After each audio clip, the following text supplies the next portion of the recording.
Hello, everybody. Welcome to Thrive Tribe. This week, you're here with me, your host, Megan Scheibner, and my co-host, Dr. Steve Scheibner. Say hello. In all my glory. In all his glory and his loud shirt. My loud shirt. And this week, we're going to talk about something that is really timely, considering what our culture has been going through, our nation, for the past few months, and just some things that we've been observing in conversation with other parents, emails we've gotten, and especially on social media. Mm-hmm. And so this week's topic is how to make sure your kid knows they're a victim. Yeah, right? A true victim. True victim. Not a lame victim, but a real live victim. Yeah, right? and let me start this out by saying that we believe at Character Health and here at Thrive Tribe that we're training a new generation of character healthy leaders. Right. And if we're training that new generation who's going to lead, we have to make sure that we aren't equipping them to become thumbsuckers who sit in the corner. And really, that's what this whole victim thing is all about. So do you want to get us started talking about our culture? Sure. This has been a thing of mine for a while. And we live in a victim culture, all right? And it's been developing over the last probably 25 years, where when you and I were kids ourselves, it was embarrassing to parents to talk about their kids' bad behavior. It was kind of something you kept on the down low or you minimized.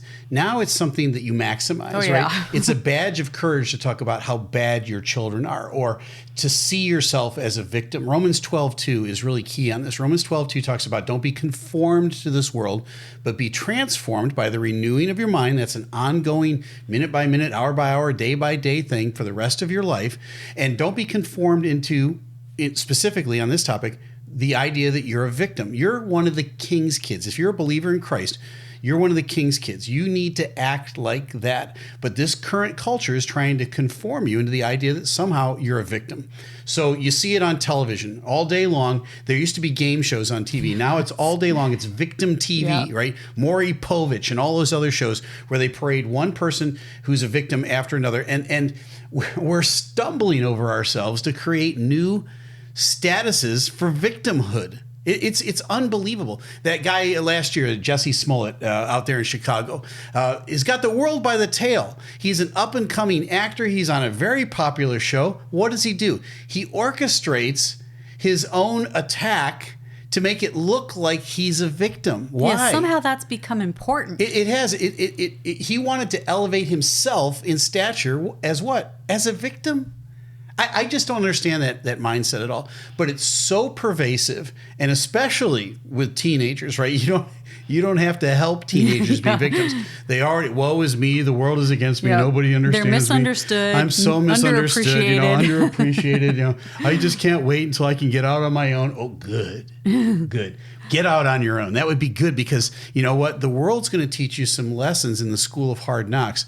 They're hopefully are not going to teach you that you're a victim, but I'm not so sure anymore. Yeah. So what's that have to do with COVID in the last 5 months? These are the things that we're hearing from parents, that we're seeing on social media. We're using terms with our children like you've suffered so much. Oh, you poor thing. They've had to sacrifice so much. This has been such a trying difficulty for them. You can't go to Taekwondo anymore. And so when we say our children are suffering and sacrificing, they believe us. Right. But we've got to define what we're talking about. So let me talk for just a couple minutes about how we're setting our kids up for failure. Okay. And causing them to kind of hold on to this victim thing and make it their own, whether they are or not victims. One is letting our kids watch YouTube influencers. Man, do they feel like victims then? That kid, all he does is tell jokes, and he's got 2 million followers, and I know how much he's making on YouTube, and poor me, I do my TikToks and nothing happens. There's this idea that they are never content with what they have. Right. We call it opportunity lost, right? Like, I could have so much more. I could have been a contender, right? Now, to let you parents in on this, right? There's a lot of YouTube channels, and if you look at how many subscribers they have 100,000, 500,000, 1 million subscribers, and there's some 17, 18, 19-year-old kids that have elevated to that level. Well, YouTube now pays them for that a lot through of money. advertising, and they make tons of money every month. It's obnoxious, the tens of thousands of dollars. If you got 1 million subscribers to your channel, regardless of the garbage you're putting out there, you might be making $25,000-$30,000 a month. Yeah, subscribe to us. Right. So subscribe. Hit the subscribe button right now. Okay. So your kids are looking at that and they're going, "Oh, that's the short line to being rich and famous. All I got to do is create a YouTube channel and be somebody." Right. I'm a victim because I only have 32 followers and most of them are related to me. Yeah. Yeah. So that's something they go and do. But you know what, moms and dads, we're helping our kids with this victim shtick too. Right. By the way we are living our lives. When we envy what other people have, oh, isn't it nice that the neighbors got a pool? Isn't it nice they drive new cars all the time? Hey, we have a neighbor who has somebody who comes and cleans their cars, right? Yeah, that would we be really envy nice. what they have, and our children see us do that. We're not thankful for what we already do have.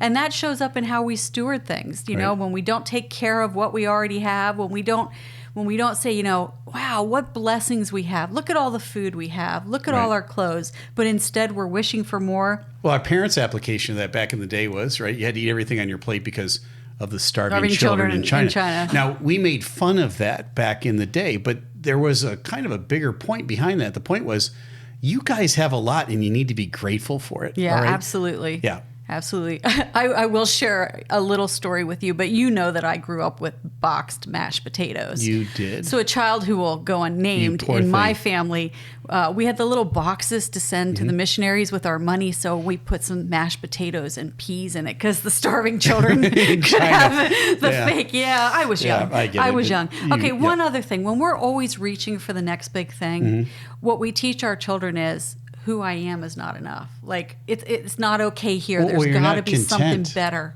over the horizon, right? So that's lost opportunity. But here's the other, and the big way that we've seen during COVID, especially, that we're harming our kids. We're building this victim status. Is this, first of all, what are we calling sacrifice? When we say, oh, they've sacrificed so much, they didn't get to go to prom, they didn't get to walk for graduation. You know, we have a our youngest was a senior last spring. He's a freshman in college this fall. Yeah, it's a twofer. He missed the end of his senior year, and he just got sent home from college because of COVID clusters, right?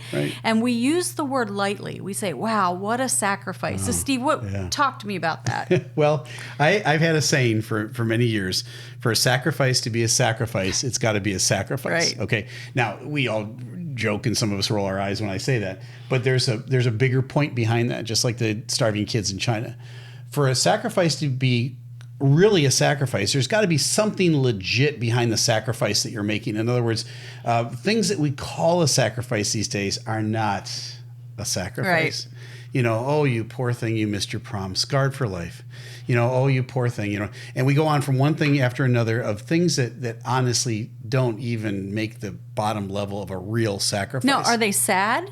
Are they sad? Yeah, absolutely. Are we disappointed that did you miss something? Sure you did. That's not a sacrifice. Right. Okay. There are people starving around this world. There's people that have diseases that there's no cure for. There's people that will never walk again, right? There's people that are born deaf or blind. Those people make a daily sacrifice. There's people in the military that make sacrifices every day. They've lost limbs.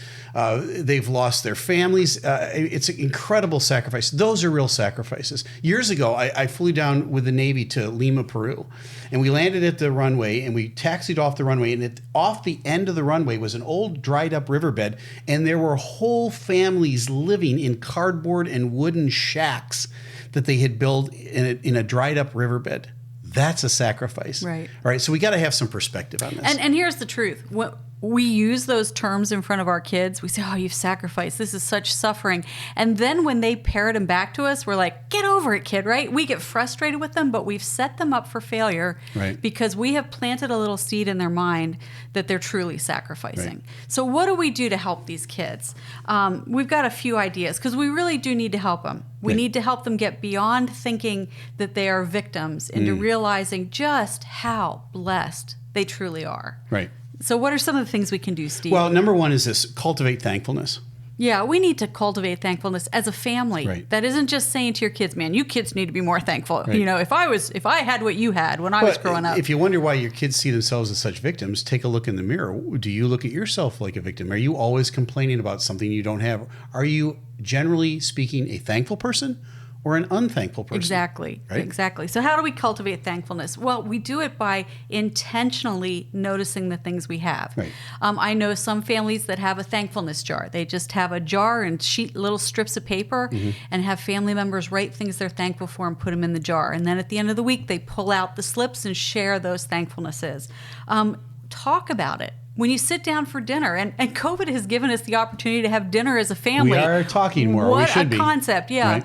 Talk about the things we can be thankful for. Talk about the things that are special that God has blessed us with. Right. And then finally, when that spirit of unthankfulness comes into your home, stop it right where it is. Time out. Let's list 3 things we're thankful for. You go first, then you, and then you. And pretty soon you see that attitude of gratitude that takes away the discontent. Right. Yeah. And mom and dad, when you see the kids being cranky and complaining about stuff, if you do what Megan said just now, if you stop and say, hey, give me 3 things you're thankful for right now. And if your kid has a meltdown or they're like, I don't know, I can't think of 3 things. Yeah, now you know what you're up against. Yeah. And you can help them. And you can. So say, okay, give me 1. Right. But you model it. All right, here's something I'm thankful for. And you share something you're thankful for. You get the ball rolling with them. Help them move along on that. You can always say to them, you have the greatest parents ever. There's 1. There's 1. Yeah. Excellent. I like Yeah. that. Give me a high five on that. That's a good one. Okay, good. Number 2 on our list is this: build their worldview. Yeah, part of the reason our kids think that they're suffering and sacrificing so much is because they have a small world. And it is natural for kids to be self-oriented. It is part myself, right. And part I. of maturity is learning to be others oriented. But again, we can help them with that. Pull out Fox's Book of Martyrs. Let them see what happened to people who stood for the faith. Oh, those people did suffer. That is such a good book. It's easy to read. Yeah, well, and they sacrifice. It's not easy to read. It's hard in a sense, but right, it's easy. But it's an easy read. Get on the internet and do some research, like Steve said. Google Lima, Peru, or Google third world poverty. Yeah, documentaries about third world poverty. Right, and let our kids see what other children don't have to learn to love and appreciate what they do have. Yeah, absolutely. All right. Number 3 on my list here is focus outwardly. Yeah, this is a really practical one to do. Begin to serve others. And again, it's not just, hey, you kids need to go serve somebody. As a family, look for those who are less fortunate. And I promise there are people less fortunate than you, whether it's elderly people who can't have any interaction with people now because of COVID, but would love a letter, have things to be done in their yard, would visit through the window. Bake them some brownies, make them a gift, do something like that. Be really intentional. Begin to speak as a family about how can we be the hands of Jesus in our community. And when kids begin to serve others and to see the needs of others, they're less focused on their own neediness, right? They're less focused on, I'm a victim. Yeah. Here's an easy way to do it in your neighborhood, right? Since you can't go to somebody's house and maybe somebody's reluctant to have you knock on their door, write out a little letter, stick it in their mailbox, right? Mr. Cunningham, I noticed that you're shut in and it's difficult for you to get out. A, is there anything I can do for you? B, could I come and mow your lawn? Could I do your weeds? Could I do your garden? And just make some suggestions. And even if Mr. Cunningham is polite and says no, you've built a relationship with somebody of service. And and parents, this is huge. You want to keep your kids in the church, you want to keep them in the faith, teach them how to be servants. It's like the antidote to victimization. You can't be a victim and serve others at the same time. They don't coexist. And we have all seen the stories on the news. Stories get floated around on social media of people who we would look at and legitimately say, your circumstances make you a victim, who are so busy serving others that they don't feel like a victim at all. They don't see themselves as a victim. Isn't it? There's always beautiful stories. It is a beautiful thing. Okay. Number 4, the last on my list is we're more than conquerors. We're more than conquerors. We are the King's kids. Right. And we need to live that way. Yeah, absolutely. And so mom and dad, you live that way to model it for your kids. Yep. And step in lovingly, but in a discipling relationship with your kids when you see them getting squeezed into that victim mentality, that woe is me, nothing ever works out for me mentality. Just remind them that they're one of the King's kids and that they're more than conquerors in Christ. All right. That's awesome. Well, thank you for all your thoughts today, Dr. Scheibner. Yes. I'm Megan Scheibner. This has been Thrive Tribe, and we'll see you next time. Well, thanks for watching that clip on YouTube. Remember to like and subscribe so that you don't miss any of our weekly content. See you soon.